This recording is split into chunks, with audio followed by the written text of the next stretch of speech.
Hello students, good morning. As you know that in the last lecture I have discussed about the Pauli exclusion principle.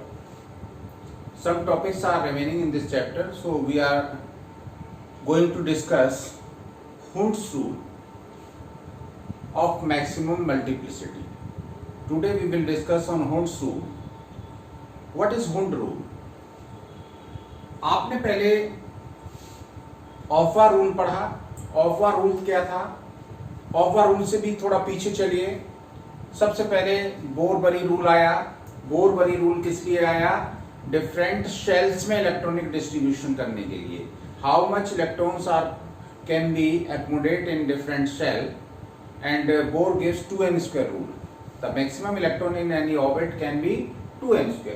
तो orbits में जो electron का distribution किया गया है वो किसके द्वारा किया गया था? वो बोरबरी रूल द्वारा. उसके बाद आया है ऑफा रूल. ऑफा रूल क्या है? सबसेल्स में इलेक्ट्रॉनिक डिस्ट्रीब्यूशन है. सबसेल्स में इलेक्ट्रॉनिक डिस्ट्रीब्यूशन कैसे करते हैं? 1s 2s 3s 3p 4s 3d 4p 5s. Electrons को डिफरेंट सबसेल्स में उनकी एनर्जी के इंक्रीजिंग ऑर्डर में हम फिलअप करते थे. और सबसेल्स की एनर्जीज का जो इंक्रीजिंग ऑर्डर था वो हम एक फिगर द्वारा या n+l रूल द्वारा ऑब्टेन करते थे और फिर उनको उनके इंक्रीजिंग ऑर्डर ऑफ एनर्जी में रखकर उनको हम फिलअप करते चले जाते थे. तो हमारा इलेक्ट्रॉनिक कॉन्फ़िगरेशन आ जाता था. जो 1s2 2s2 2p6 3s2 करके लिखते थे वो इलेक्ट्रॉनिक कॉन्फ़िगरेशन सबसेल्स में था. किसके द्वारा दिया गया? किसके? इस रूल का नाम क्या था? ऑफबाउ रूल. ऑफबाउ जर्मन वर्ड था जिसका मतलब होता था होल्डिंग अप. इसके बाद अब ये आया है हुंड्स रूल. हुंड्स रूल क्या है? Distribution of electrons in different orbitals. Subshell के ऑर्बिटल्स में इलेक्ट्रॉन्स का डिस्ट्रीब्यूशन किस तरह से होगा ये हुंड ने एक्सप्लेन किया है. तो हुंड का कहना यह है कि P, D और F ये तीन ऐसे और सबशेल हैं जिनमें कई ऑर्बिटल्स होते हैं. P में 3 ऑर्बिटल होते हैं, D में 5 होते हैं और F में 7 ऑर्बिटल्स होते हैं. हर ऑर्बिटल की कैपेसिटी कितने इलेक्ट्रॉन रखने की है? 2 इलेक्ट्रॉन रखने की है. तो अगर हम P में 4 इलेक्ट्रॉन रखना चाहें तो 2 मेथड हो सकते हैं. क्या? 2 इलेक्ट्रॉन्स इसमें 2 इलेक्ट्रॉन्स इसमें. लेकिन ऐसा नहीं होता है. पहले एक एक इलेक्ट्रॉन जाता है और जब एक एक इलेक्ट्रॉन चला जाता है उसके बाद इसकी पेयरिंग स्टार्ट होती है. आपको बता दें कि एक एक इलेक्ट्रॉन जो होता है पैरेलल स्पिन का वो इजीली चला जाता है.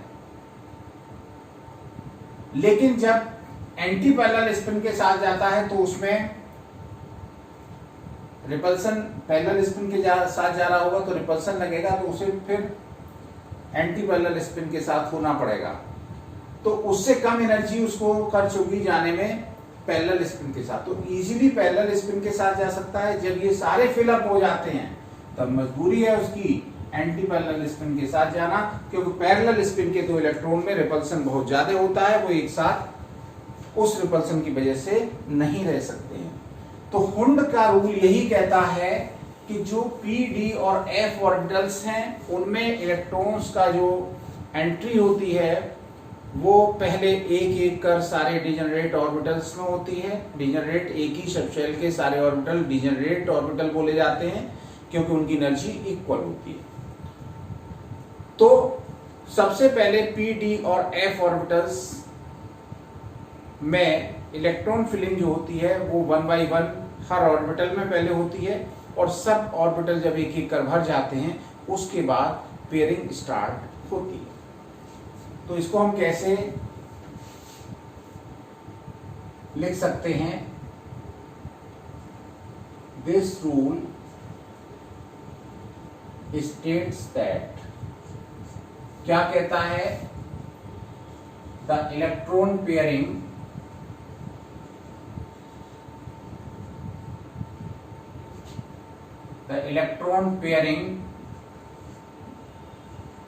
in P, D and F orbitals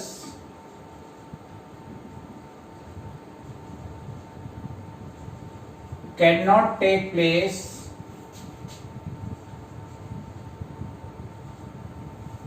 until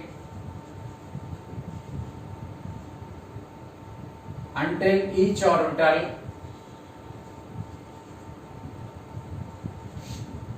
is singly occupied.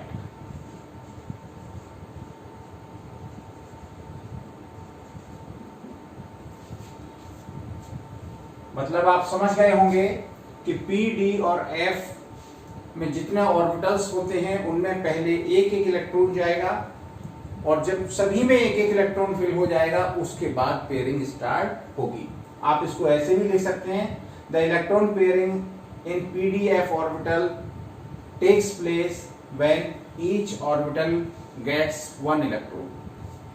कैसे भी लिख सकते हैं, या इसको भी ऐसे भी लिख सकते हैं, pairing in p d f orbital can not take place until each orbital is singly occupied। Example देखते हैं, P में 4 इलेक्ट्रॉन है, P में आपके ऑर्बिटल्स होते हैं कितने, 3। तो 3 ऑर्बिटल में पहले एक एक इलेक्ट्रॉन क्लॉकवाइज स्पिन के साथ जाएगा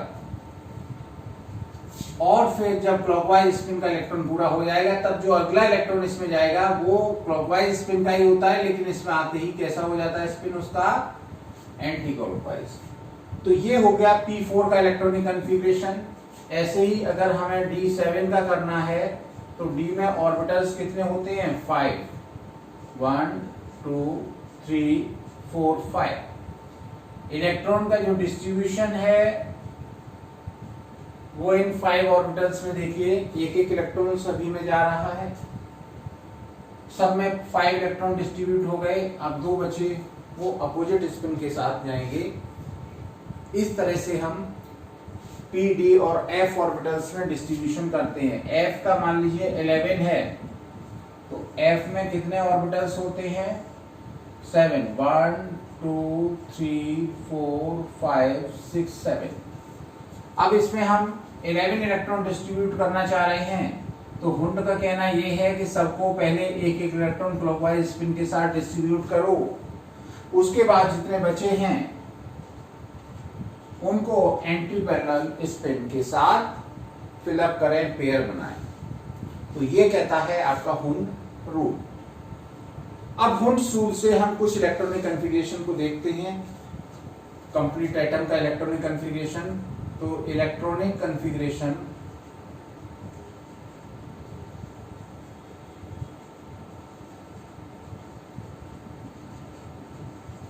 of some atoms by Hund's rule।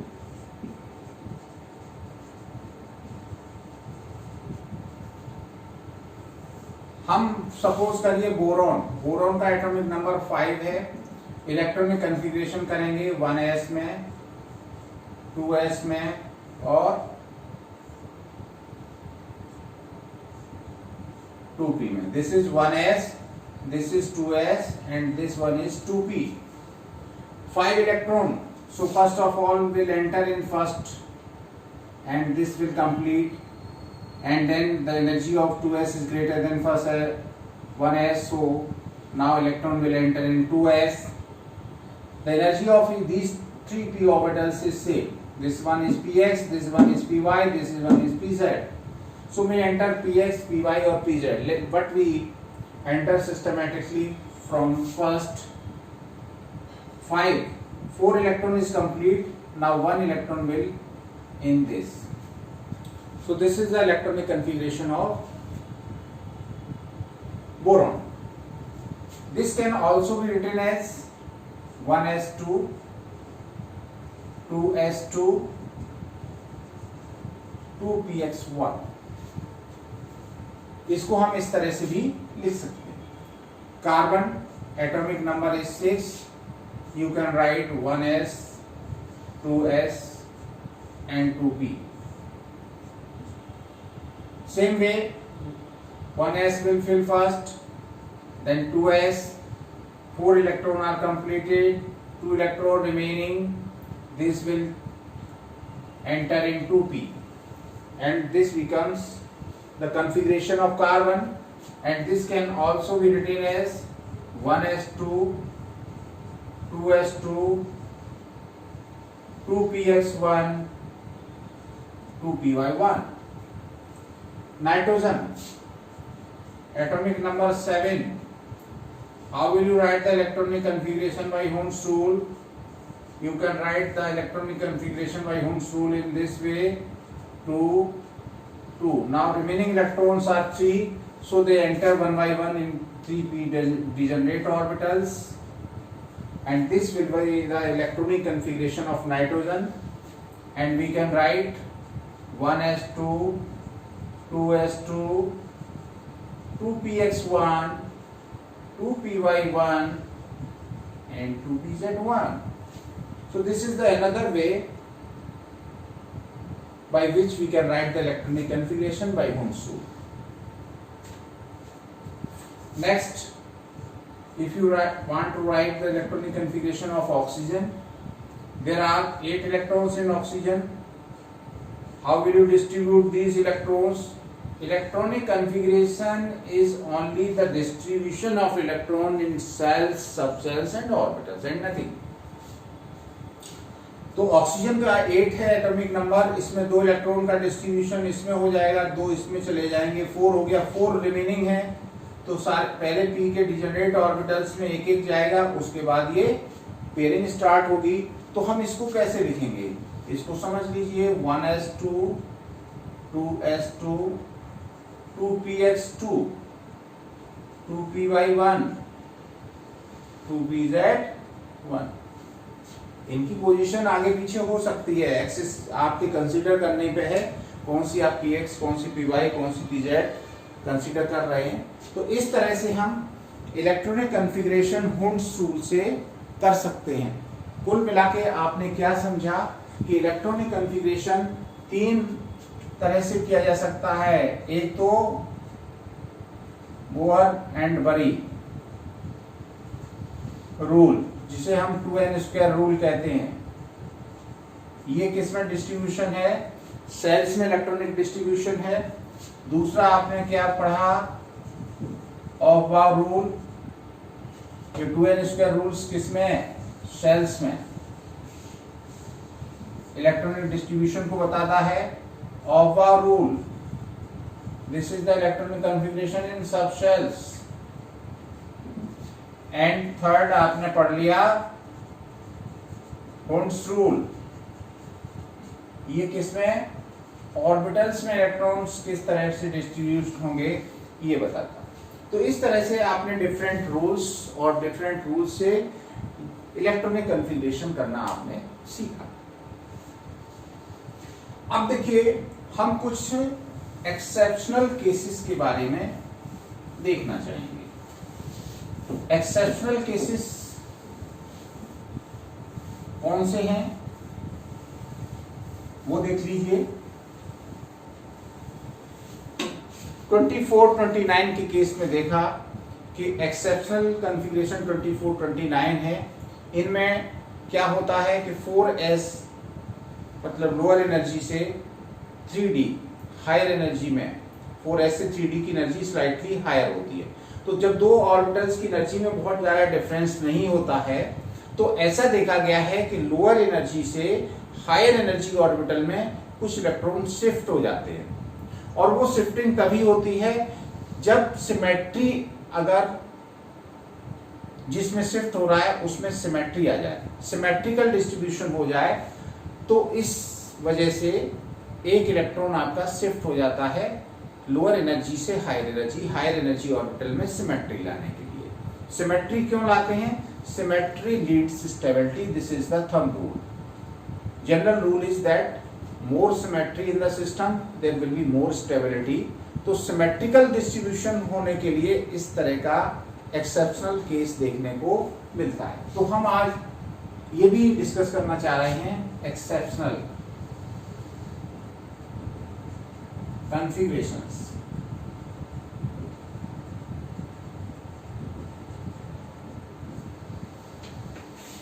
Extra stability,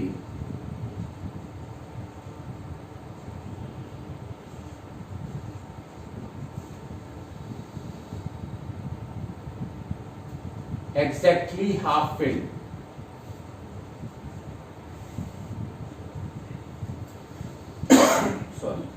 and fulfilled and completely filled.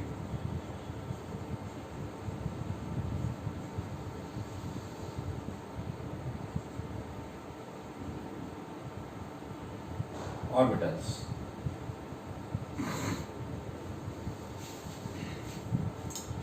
ऐसा देखा गया है कि जो ऑर्बिटल हाफ फिल्ड होते हैं या कंप्लीटली फिल होते हैं वो ज्यादा स्टेबल होते हैं, बजाय उनमें हाफ फिलिंग से एक कम हो इलेक्ट्रॉन या दो कम हो, या फुल फिल से एक कम या दो कम हो। तो इस half filled, exactly half filled और कंप्लीटली फिल्ड कॉन्फ़िगरेशन का एक्स्ट्रा स्टेबिलिटी का राज क्या है? तो इसके दो राज हैं। सॉरी, कौन कौन से दो राज हैं उनको समझ लीजिए। सबसे पहला राज है सिमेट्रिकल डिस्ट्रीब्यूशन।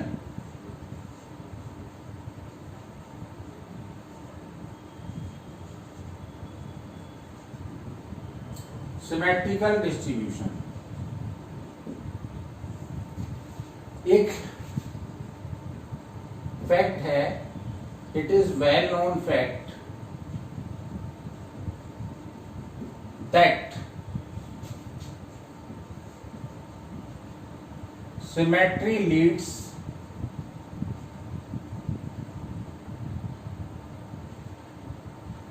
stability। एक जनरल रूल है कि जितना ज्यादा सिमेट्री होगी किसी सिस्टम में उसकी स्टेबिलिटी उतनी ज्यादा होगी। तो इसलिए हमारे जो हाफ फिल्ड हैं और फुल फिल्ड कॉन्फ़िगरेशन है वो सिमेट्रिकल डिस्ट्रीब्यूशन होता है, इसलिए उनकी स्टेबिलिटी ज्यादा होती है। Since exactly half filled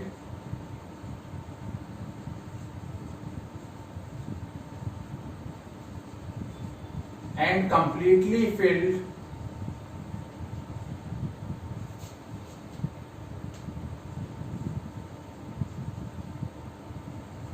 orbitals have symmetrical distribution, so they become more stable. For example, we take the example of chromium, whose atomic number is 24. What will be the electronic configuration? Electronic configuration is 1s2, 2s2, 2p6, 3s2, 3p6, 4s2 and 3d4। Offer rule से अगर हम electronic configuration देखते हैं तो ये होना चाहिए। अब हम ये लास्ट वाले 3d और 4s का डिस्ट्रीब्यूशन हुम्स रूल से करके बता दें। ये आपका 4s है और ये आपका 3d है। 4s में 2 इलेक्ट्रॉन और 3d में 4 इलेक्ट्रॉन। तो आप देख रहे हैं 3d ऑर्बिटल में सिमेट्री नहीं है, ठीक है ना, not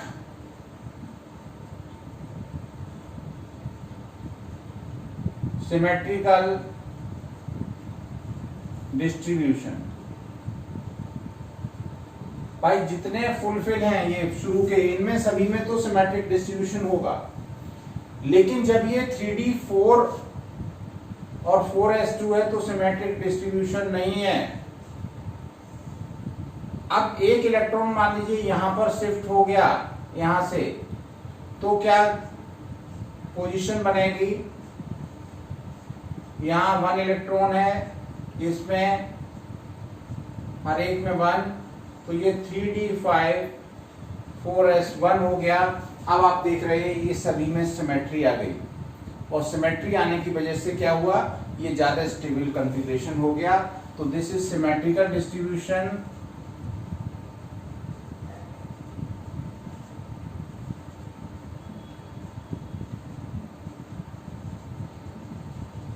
In exactly half-filled orbital, so this is more stable. तो हाफ फील्ड कन्फिग्रेशन क्यों स्टेबल है, इसका एक्सप्लेनेशन ये है कि एग्जैक्टली हाफ फील्ड ऑर्बिटल्स में सिमेट्रिकल डिस्ट्रीब्यूशन होता है और उस सिमेट्रिकल डिस्ट्रीब्यूशन की वजह से उसका जो स्टेबिलिटी है वो इंक्रीज हो जाता है। दूसरा, इसको आप जल्दी से नोट कर लीजिए, सेकंड रीजन हम बताते हैं। सेकंड है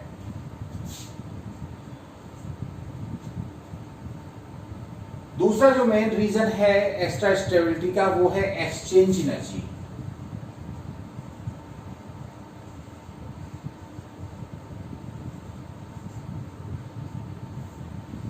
ऐसा देखा गया है कि जो इलेक्ट्रॉन एक जैसे स्पिन के होते हैं डिफरेंट ऑर्बिटल्स में, डिजेनरेट ऑर्बिटल्स में, उनकी टेंडेंसी ऑर्बिटल्स को एक्सचेंज और अपने ऑर्बिटल को, अपने घरों को चेंज करने की होती है। वो एक ऑर्बिटल से दूसरे में, दूसरे से पहले, मतलब हर ऑर्बिटल के इलेक्ट्रॉन आपस में अपने पोजीशन को एक्सचेंज करते रहते हैं। इस एक्सचेंज में कुछ एनर्जी रिलीज होती है, इसको हम क्या कहते हैं, एक्सचेंज एनर्जी। जब एक्सचेंज एनर्जी ज्यादा होगी तो सिस्टम की एनर्जी कम हो जाएगी, और दुनिया में कोई भी सिस्टम जितनी कम एनर्जी होगी उसमें स्टेबिलिटी ज्यादा होगी। More exchange energy, less energy of the system, more stable, और we can say more exchange energy, more stability of the system. तो इसमें आप लिख सकते हैं the electron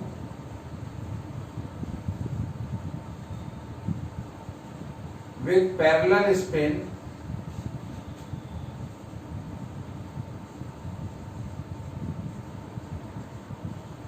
present in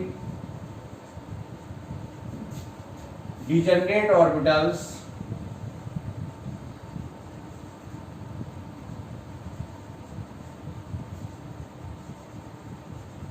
have tendency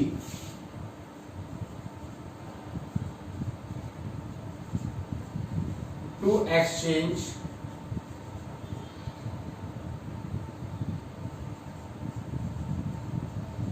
their positions with parallel spin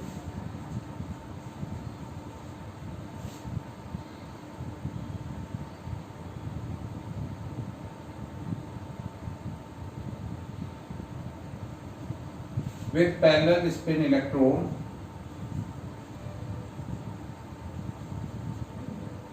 during this exchange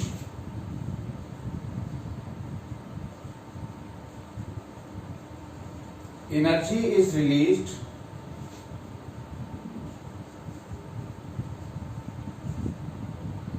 called exchange energy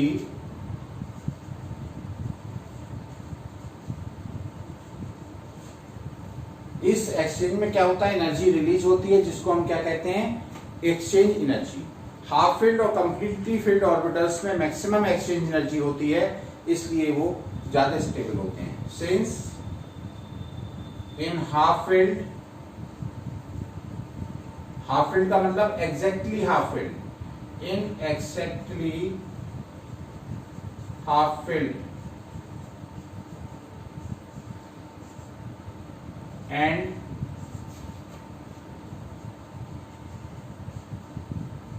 completely filled orbitals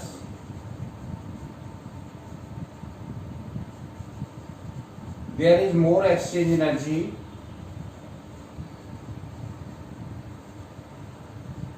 there is more exchanges, ज्यादा exchanges होते हैं, मोर exchange energy होगी, हैंस मोर स्टेबिलिटी।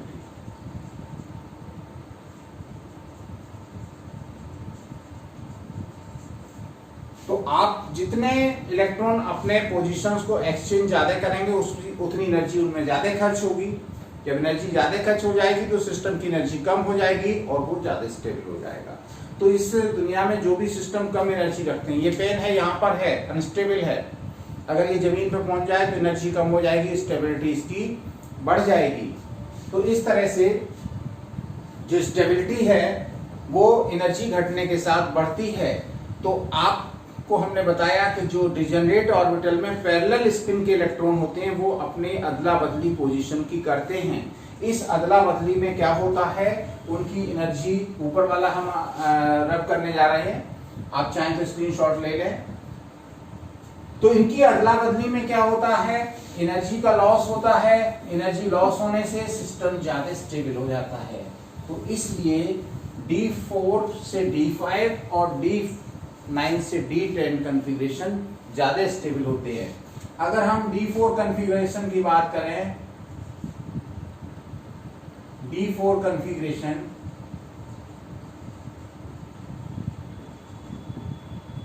इसमें आपका इलेक्ट्रॉन डिस्ट्रीब्यूशन होगा 1 2 3 4। पहला electron ये है, दूसरा ये, थर्ड ये, 4 ये। अगर हम इनके एक्सचेंजेस देखें कितने एक्सचेंजेस हो सकते हैं, तो आप समझिए एक्सचेंजेस पहला, दूसरा, तीसरा, चौथा।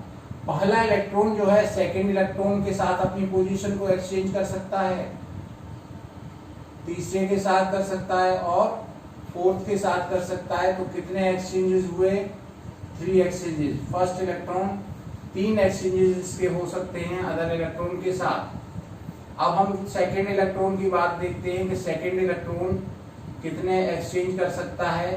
तो पहले के तो सारे एक्सचेंजेस हो ही गए, पहले ने तो अपनी जो पोजीशन बदलने की जो मैक्सिमम प्रोबेबिलिटी है वो 3 है।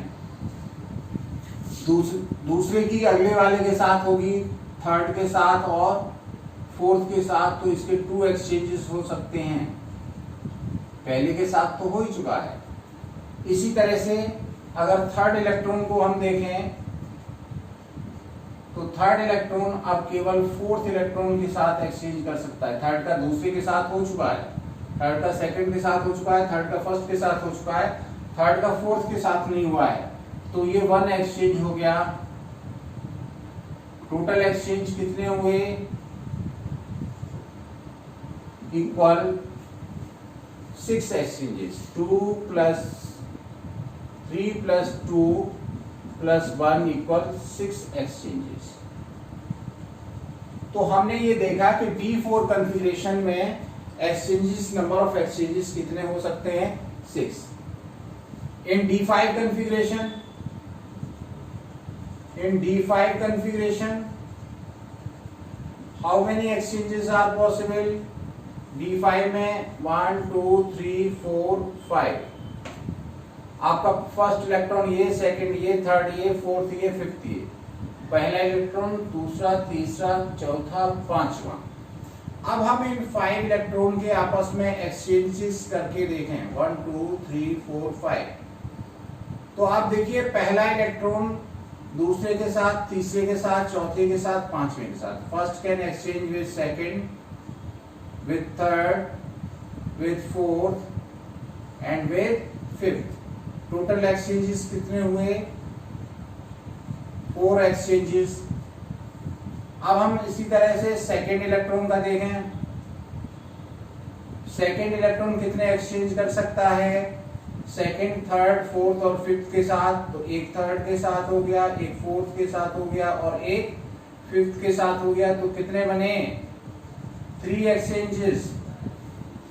अब हम थर्ड इलेक्ट्रॉन का देखें कितने एक्सचेंज कर सकता है, 1 2 3 4 5, 1 2 3 4 5। थर्ड इलेक्ट्रॉन ये है, वो फोर्थ के साथ कर सकता है और फिफ्थ के साथ। Total exchanges are 2 exchanges, and in the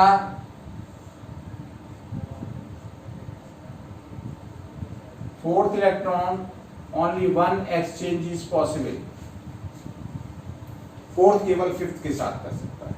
तो 4 + 3 + 2 + 1, तो ये आ गया 4 + 3 + 2 + 1 = 10 exchanges। So you see that in D5 configuration there are 10 exchanges, in D4 configuration only 6 exchanges। There are more exchanges in the D5 configuration, so more exchange energy, and more stability. D5 configuration में electron अपनी position की अदला बदली करने में energy ज्यादा खो बैठेंगे, इसलिए उसी क्रोमियम का D5 कन्फिगरेशन जो है उसकी एनर्जी कम होगी और वो ज्यादा स्टेबल होगा, जबकि D4 कन्फिगरेशन में एनर्जी का लॉस कम होगा या एक्सचेंज एनर्जी कम होगी, इसलिए उसकी स्टेबिलिटी कम होगी। तो इस तरह से हम D4 और D9 कन्फिगरेशन की बजाय D10 या D5 कन्फिगरेशन क्यों स्टेबल होते हैं इसको एक्सप्लेन कर सकते हैं। तो ये आपका लास्ट टॉपिक था इस चैप्टर का। हमें एक चीज और डिस्कस बस करनी है, शेप ऑफ द ऑर्बिटल्स, और उसके बाद कुछ न्यूमेरिकल्स का डिस्कशन करेंगे। सभी बच्चे ये अपने नोट्स प्रिपेयर करके हमारे नंबर पर सेंड करेंगे, तभी आपको ये माना जाएगा कि आपने लेक्चर अटेंड किया है। अनलेस ये नहीं माना जा सकता कि आपने लेक्चर अटेंड किया है। Thank you.